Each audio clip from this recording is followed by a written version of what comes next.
Welcome to Radha channel. ನೋಡಿ friends, ನಾನಿವತ್ತು cabbage curry ಮಾಡಿ ತೋರಿಸ್ದೆ. ಅದು ನಮಗೆ ಊಟಕ್ಕೆ ಆಯ್ತು ಫ್ರೆಂಡ್ಸ್, ಮತ್ತು ಚಪಾತಿ ಪೂರಿ ಎಲ್ಲದಕ್ಕೂ ಹೈ ಕ್ಲಾಸ್ ಆಗುತ್ತೆ. ಫಸ್ಟ್ ಇದನ್ನೊಂದು ಕತ್ತರಿಸ್ಕೊಂಡು ಬತ್ತೆ ಫ್ರೆಂಡ್ಸ್. ಕ್ಯಾಬೇಜಿ ಕತ್ತರಿಸ್ಕೊಂಡು ಬಂದಿದೆ. ಇದಕ್ಕೆ ಒಣಮೆಣಸು ಬೇಕಾದಷ್ಟು, ಖಾರಕ್ಕೆ ಬೇಕಾದಷ್ಟು, ಒಂದು 1/4 ಚಮಚ ಬಡೆ ಸೊಪ್ಪು, ಒಂದು 7-8 ಬೆಳ್ಳುಳ್ಳಿ, ಒಂದು ಕಪ್ ತೆಂಗಿನಕಾಯಿ, ಇದಿಷ್ಟು ಹರ್ಕೊಂಬತ್ತೆ ಫ್ರೆಂಡ್ಸ್.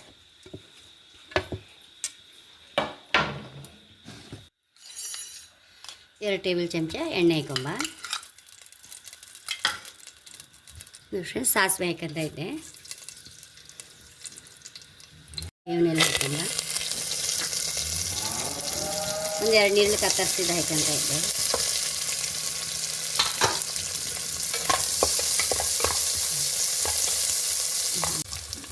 ಫ್ರೆಂಡ್ಸ್, ಒಂಚೂರು ಈರುಳ್ಳಿ ಕಲರ್ ಚೇಂಜ್ ಆದ ಕೂಡಲೇ 2 ಟೊಮೆಟೊ ಹಾಕೊಂಡಿದೆ ಕತ್ತರಿಸಿ.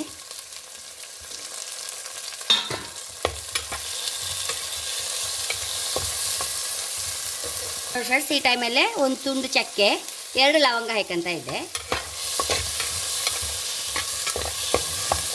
ಒಂದು 2-3 ನಿಮಿಷ ಹೀಗೆ ರೋಸ್ಟ್ ಮಾಡಿ ಕ್ಯಾಬೇಜ್ ಹಾಕೊಂಬ.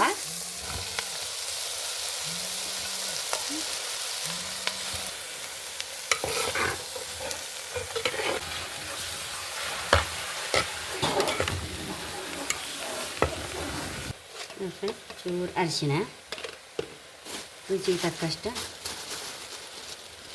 ಸುಮಾರತ್ತು ಈಗ ನೋಡಿ ಅರ್ಧ ಬೆಂದಾಯ್ತಲ್ಲ. ಈಗ ಉಪ್ಪು ಮತ್ತು ಅರಿಶಿನ ಹಾಕ್ಕೊಂಡು ಬಿಡ್ತಾಯಿದ್ದೆ. ರುಚಿ ತಕ್ಕಷ್ಟು ಉಪ್ಪು.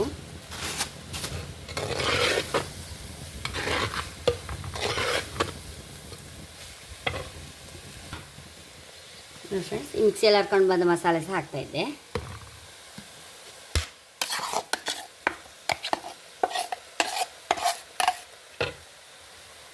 ಒಂಚೂರು ಒಂದ್ಸಲ ಮಗ್ಸ್ಕೊಂಡು ಈ ಮಿಕ್ಸಿ ಎಲ್ಲ ತೊಳೆದ ನೀರು ಸಹ ಇದಕ್ಕೆ ಹಾಕೊಂಡು ಬಿಡುವ. ಮಿಕ್ಸಿ ತೊಳೆದ ನೀರು ಹಾಕೊಂಡು ಬಿಡುವ.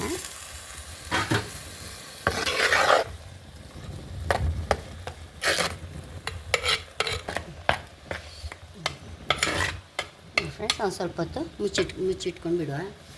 ಮುಚ್ಚಿಟ್ಬಿಡುವ 1-2 ನಿಮಿಷ. ನೋಡಿ ಫ್ರೆಂಡ್ಸ್, ಬೆಂದರೆ ಸರಿ. ನಮ್ಮದು ನೋಡಿ ಗ್ರೇವಿ ಸಹ ದಪ್ಪ ಆಯ್ತು. ಪುಲ್ಕ, ಚಪಾತಿ, ಪೂರಿ ಎಲ್ಲದಕ್ಕೂ ಹೈ ಕ್ಲಾಸ್ ಆದ ಫ್ರೆಂಡ್ಸ್ ಇದು. ಮತ್ತು ಕ್ಯಾಬೇಜ್ ಸಹ ನಮ್ಗೆ ಆರೋಗ್ಯಕ್ಕೆ ಒಳ್ಳೆಯದಲ್ಲ.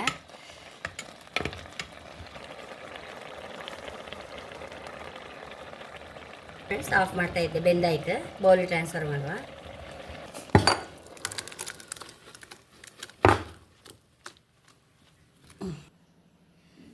ನೋಡಿ ಫ್ರೆಂಡ್ಸ್, ಎಷ್ಟೋ ರುಚಿಯಾದ ಕ್ಯಾಬೇಜಿ ಕರಿ ರೆಡಿಯಾಗಿದೆ. ಹೈ ಕ್ಲಾಸ್ ಊಟಕ್ಕೆ ಸಹ ಲಾಯ್ಕ್ ಆದ ಫ್ರೆಂಡ್ಸ್ ಇದು. ಹಾಗೆ ನನ್ನ ಚಾನಲ್ ಇಷ್ಟ ಆದರೆ ಸಬ್ಸ್ಕ್ರೈಬ್ ಮಾಡಿ, ಲೈಕ್ ಮಾಡಿ, ಕಾಮೆಂಟ್ ಮಾಡೋದಂತೂ ಮರಲೇಬೇಡಿ. Thank you.